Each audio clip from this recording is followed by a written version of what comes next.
Family, duty, honor. Every Tully child learns our words, but I was a woman before I understood them. Years before, my father had taken to foster the son of a wartime friend, a minor lord on the Fingers. The boy had arrived at our castle as Peter Baelish. Due to his home and size, my brother soon named him Littlefinger. When I came of age, Brandon Stark of Winterfell sought and won my hand. To my father, Brandon was heir to the north and a suitable match for a daughter of House Tully. To me, Brandon was wild and terrifying, never far from laughter or trouble. I loved him with all the fire of a first passion, much I came to realize as Peter loved me. When Peter heard of my engagement, he challenged Brandon to a duel. Peter survived only because I begged Brandon not to kill him. I still thought of Peter as family. Now, I wish I had let him die.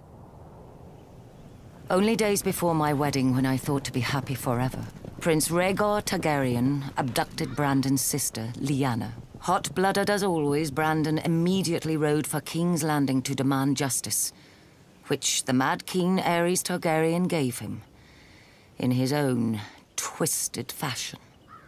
The day the Raven arrived with the news of my Brandon's death, I locked myself in a room and refused to eat for days, until my father reminded me of my duty.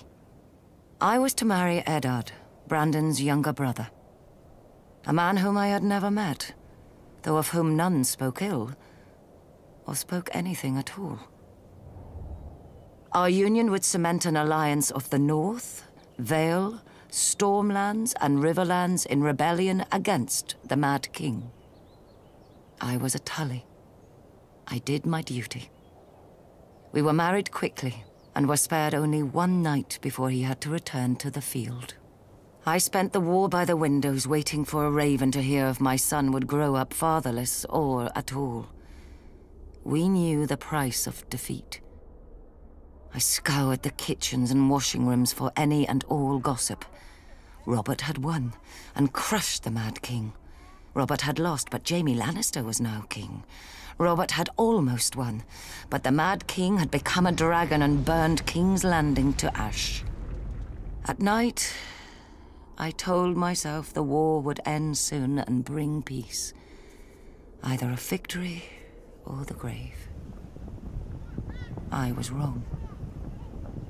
Robert won, and my husband avenged his brother and my love. But when he came home to me, he could not meet my eyes. I saw the reason by his side. Many men have bastards, I know. And under the strain of war, any man, no matter how honorable, may forsake his vows for a night of warmth that he may never know again. But Ned Stark was not built like other men.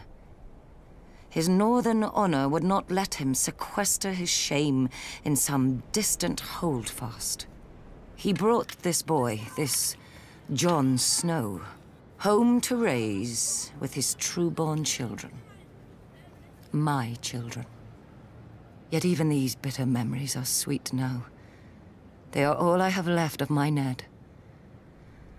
Our family is broken and scattered, and our son must wage a war for the pieces. We need to go home.